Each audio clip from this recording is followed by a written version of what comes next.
So many countries are in immense debt. It's all because you buy coffee from Starbucks. God damn it. Anyways, this one's called The Anatomy of a Failed Economy from Economics Explained. Great channel. You should go subscribe. How to guarantee failure. Let's learn what makes an economy of a country fail and what does it look like? Tolstoy wrote, and all are you in one? Let's find out. Let's see. happy families are alike, but each unhappy family is unhappy in its own way. Now, apart from being a great book opening, this may very well unintentionally be the best piece of economic thinking to ever come out of Russia because, well, despite not having a lot of stiff competition, the Anna Karenina principle applies almost perfectly to economic prosperity. Prosperous economies, as different as they may be, all share a common set of attributes that lead to prosperity, whereas a deficiency in any one or a variety of these attributes will almost certainly result in some form of economic failure. Now, the part that economists need to figure out is what these attributes actually are, and fortunately, we've actually gotten a lot better at that. All right. Today, the smartest economists in the world have a pretty comprehensive set of conditions to determine economic success from failure. The good news is that the more we learn, the more it looks like the variables that can't be controlled, geography, natural resource endowments, and even history, matter a lot less than the variables that can be controlled. Governance, business culture, debt appetite, and ironically, even attitudes towards war and peace. The bad news is that there are known knowns, known unknowns, and unknown unknowns. Sure. These variables are also changing over time as technology and general global dynamics change as well. Having the biggest population today is not nearly as important as having the best technology. So there's no one-size-fits-all instruction manual for how to guarantee economic prosperity, but we're getting close to having a comprehensive guide on how to guarantee economic failure. If nothing else, there's more to be learned from these cautionary tales than just pointing at Norway and saying, do what they did. So, what is the anatomy of a failed state? What do all the happy states get right? And finally, what can reasonably be done to minimise these things going wrong?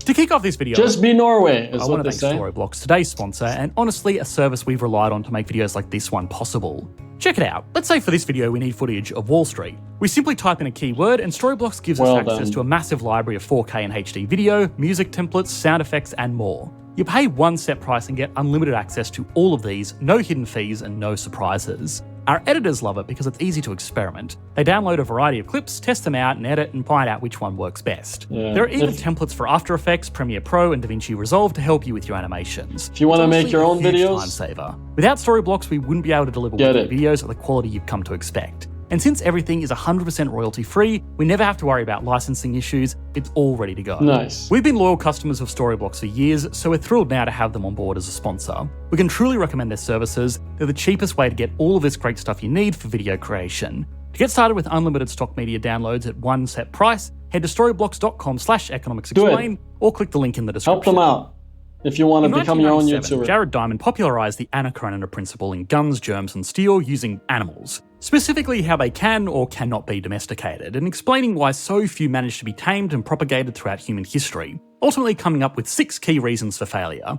The first factor he describes is diet. If the desired species is unable to be fed easily, there's no way a person could contain it for long periods of time. The second is growth rate. While something like a cow can potentially reach a marketable size between 12 and 14 months, excluding veal, a hippo farm wouldn't see a profit. Yo, look at those birds. For 5 to 7 years. Third, captive breeding. Some animals just don't want to get down to business in captivity. The fourth is disposition. Some animals are just too hazardous an enterprise and can wound the handler. 5, tendency to panic. Nobody likes a massive stampede crushing the old barn. Lastly, number 6 is social structure. The animal in question has an established hierarchy, can coexist with other species, and arguably, most importantly, a human being can take that place at the top. Of course, the implied caveat is, if all of these things go right, well, Bob's your uncle, have a good time on the ranch. But if just one thing on the list cannot be achieved, then the project is rendered useless. And to a certain extent, this outlook is quite accurate. Funnily enough, more than about 300 years ago, having a lot of domesticated animals was itself an aspect of the economic success of early empires. Although this is much less important today because of technology and the fact that domesticated animals have just been spread around the world anyway. Now, Diamond's works are a good demonstration of everything needing to go right to achieve a certain result, but his conclusions from these ideas are controversial at best in economic and anthropological circles because they promote the flawed argument that human history was largely the result of a set of geographical conditions that needed to be ticked off, which we've since learned are fortunately not as important as factors well within our control.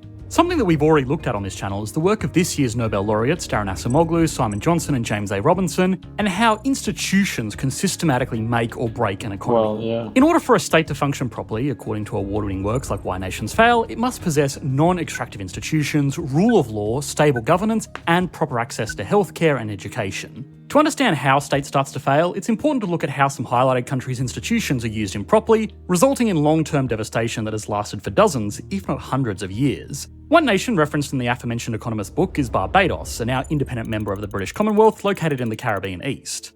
When the English conducted a census in the West Indies in 1680, they found that over 50% of its people were subject to slavery. There were private property rights, but of course the vast majority of said property was in the hands of only about 175 sugar plantation owners, which is staggering considering the population at the time was about 60,000.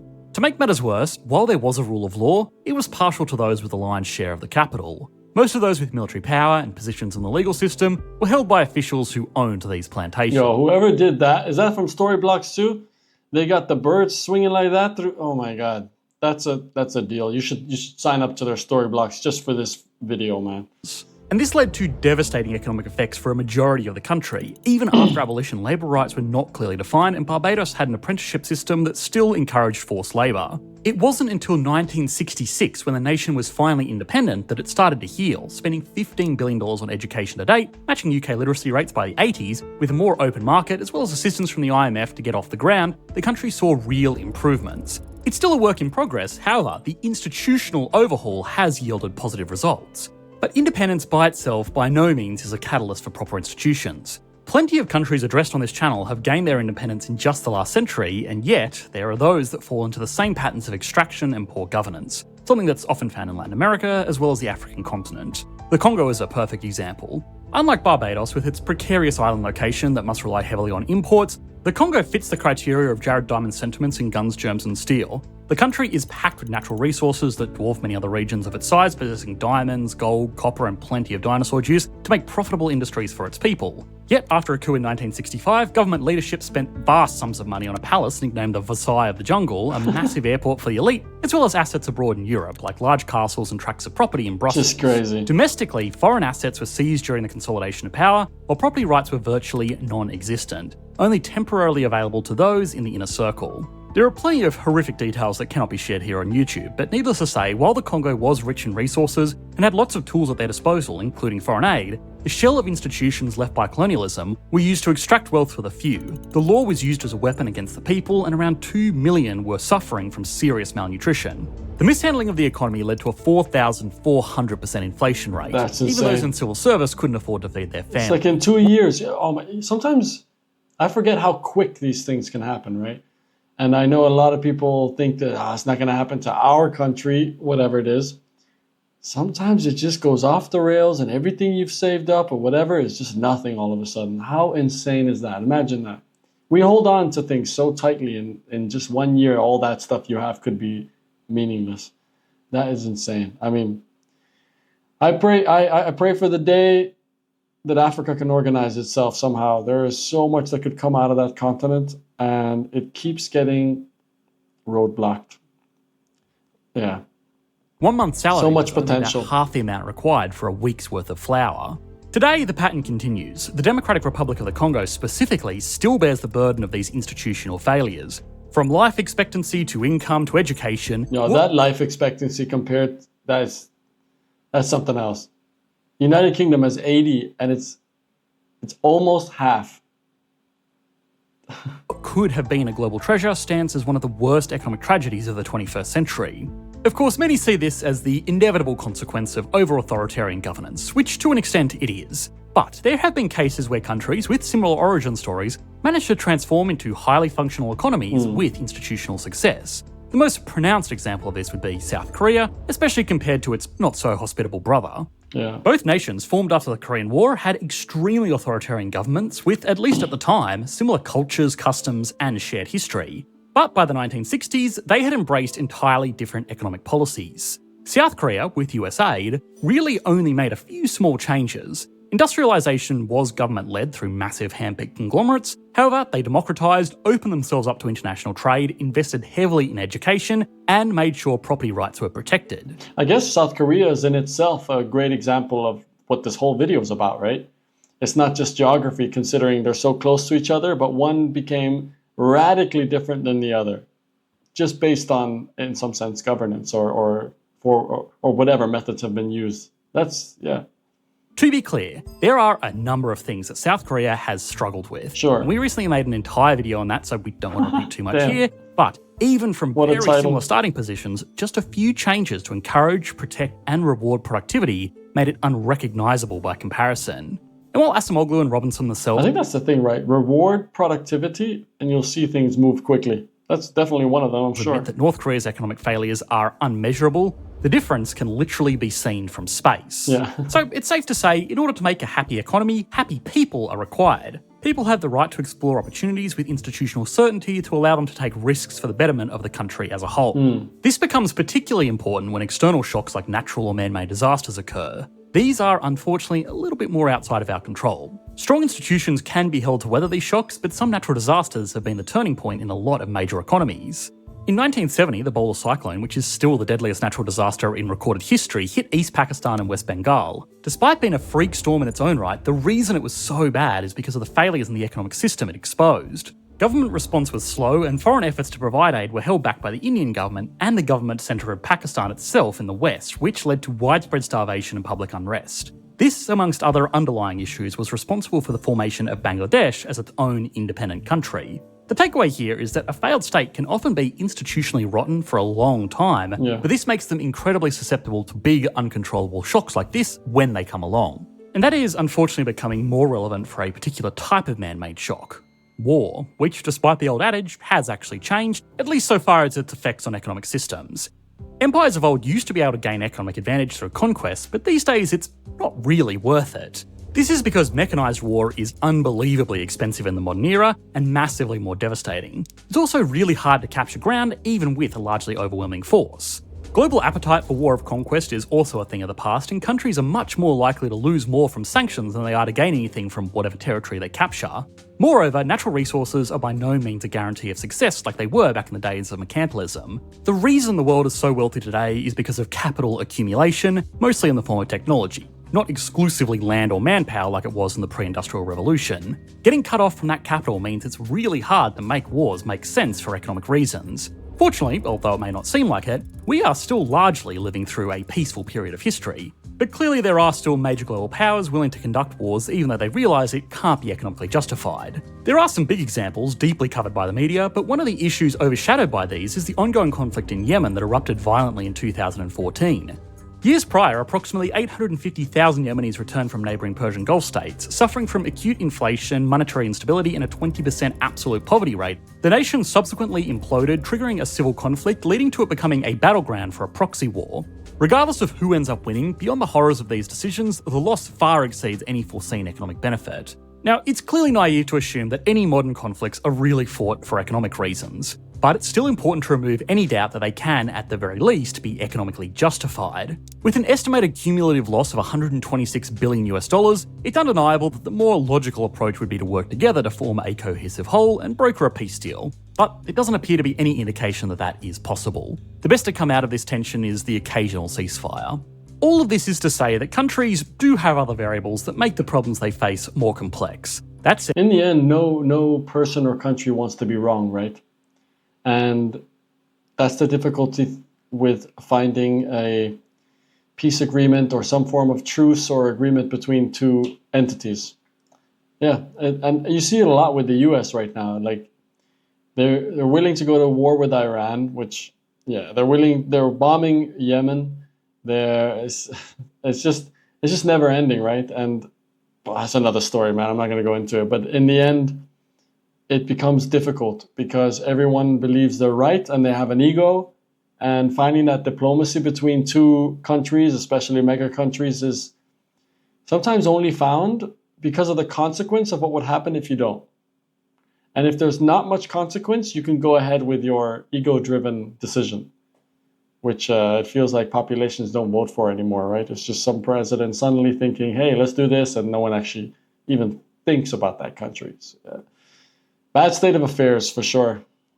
Said, even with stable and effective institutions, countries will always be confronted with failure because no system is perfect. The best way to preserve or improve the anatomy of a state and its functionality is to minimise all of the aforementioned obstacles. With higher levels of inclusivity, particularly in the political process, not only would countries have a higher chance of entrepreneurial success, but domestic and foreign investment would be incentivised. If everyone benefits from a country doing better, peaceful participation would be almost universally encouraged.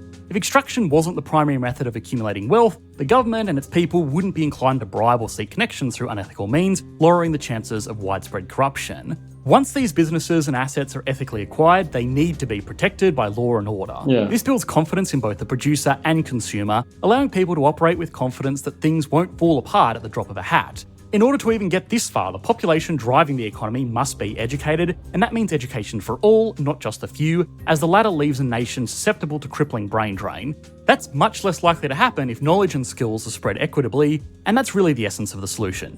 Yes, there are always going to be issues, many of which are outside of the recipient's control. Cyclones, wars, disease, no country on earth is immune from catastrophe. But the panacea of these wounds and infections lies in the state's willingness to serve, not the other way round. Now, this was an unofficial follow-up to the video we did a few months ago on last year's Nobel Prize winners using some. He's basically saying you need strong families and a strong family structure. People are happy. They're going to have kids. They're going to have families. They're going to participate. They're going to want us to try entrepreneurial things or simply work a stable job where they have certainty in the future. I mean, it's almost like common sense, right? Well, let's see if there's anything else, I think. The most relevant events happening in the world at the moment as case studies into their discoveries. If you want to watch the video on the theories that won them the prize, though, you should be able to click to that on your screen. Yeah, now. I do actually want to watch that. But hey, let's see what the comments have to say, because this feels like common sense. And the fact that the fertility rate is so low at the moment and people don't want to have kids and they're afraid to start a family because of economic reasons or whatever is a big teller of where we stand right now. And sometimes we're all waiting to see, oh, maybe it's something else or have some hope. But in the end, I don't know, man. It's doom and gloom in some people's eyes. Brilliant use of the Tolstoy's analogy, but there's a critical irony unaddressed. The very elites who profit from extractive institutions must choose to reform them. While the focus on controllable factors over geography is refreshing, successful transitions like South Korea show that institutional change requires more than just identifying what's broken. It demands powerful actors to choose long-term development over immediate extraction.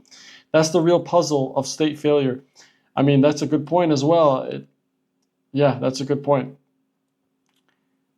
I think a lot of people right now, and by people, also people in CEO positions or that own companies, are possibly not thinking long-term. It feels like no one's really thinking long-term, to be honest with you, because there's so much uncertainty with what's happening. And even though we're in a peaceful time in history, the uncertainty is one of the highest it's probably ever been in the West. Well, I can't say ever, but in recent times. Even, I think Larry Fink, who said that he's never seen people be more worried about the economy, at least this is for the US, right? I don't know, man. It's just so everything feels so uncertain. And with so much uncertainty, who the hell is going to plan for anything? Like, that makes sense, right? So anyways, just some context on Korea. They remained an unapologetic dictatorship right until 1988. North Korea actually had a higher GDP than the South until the late 70s or 80s, depending on who you ask. The keys to eventual success for the South wasn't some magical adoption of democracy. The military dictatorships that started in the 1960s were technocratic, worked with competent, highly educated bureaucrats to plan and manage the country, including top-flight economists. Damn, this is long. Focused on industrial growth, i.e. they had a smart, very well thought out, aggressive industrial policy, threw out 300,000 combat troops to the Vietnam War, and got massive dollar loans from the U.S. as quid pro quo, which funds were then channeled into the chaebols, including Pohang Steel, today known as POSCO, and at one point the largest steel company in the world. And perhaps most importantly, the dictatorship in the end remained flexible enough to transition without bloodshed into a democratic system that enabled the economic miracle to scale into the economy it is today. The dictatorships were also, for the most part, driven by... Are you even following? Are you still following? Let's go to the next comment. I never took guns germs and steel is deterministic. Well, Botswana has very little going for it from that perspective. But when you look at their modern history, they really did just overcome their geographic shortcomings, work effective planning. I wouldn't mind a comparison of Botswana to literally any of her neighbors. Summary: stable systems that continuously build upon each other. This is how wealth is compounded. I mean, that's the thing. You need some form of stability, right? You need to feel that it's safe to do stuff. You need to feel like there's a future in the country. You don't want to know that your currency is losing power. You don't want to know that you might have some corruption come through your business or in government, or that next time someone's elected, the whole system changes and all the rules change.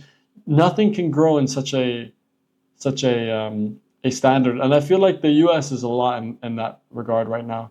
It's just switching between one extreme to the other. That's what it feels like. And I don't like. It doesn't matter who you vote for. It's not important. It just matters that the U.S. needs a reform into stability. That's what it needs. And when the stability comes, people can build again. But until then, people are worried. They're uncertain. What do we do? Can we have kids? Etc. And do something about healthcare, because goddamn. Yeah. Yeah, your Tolstoy quote is very apt. Unhappiness has an endless list of causes. But what makes you so confident, as two was, that all happiness is all the same? Well, hey, look. What do you think, huh? What do you think? Yeah, I know you think something. What do you think? Why do you think that the anatomy of a failed economy is what he says? Let me know.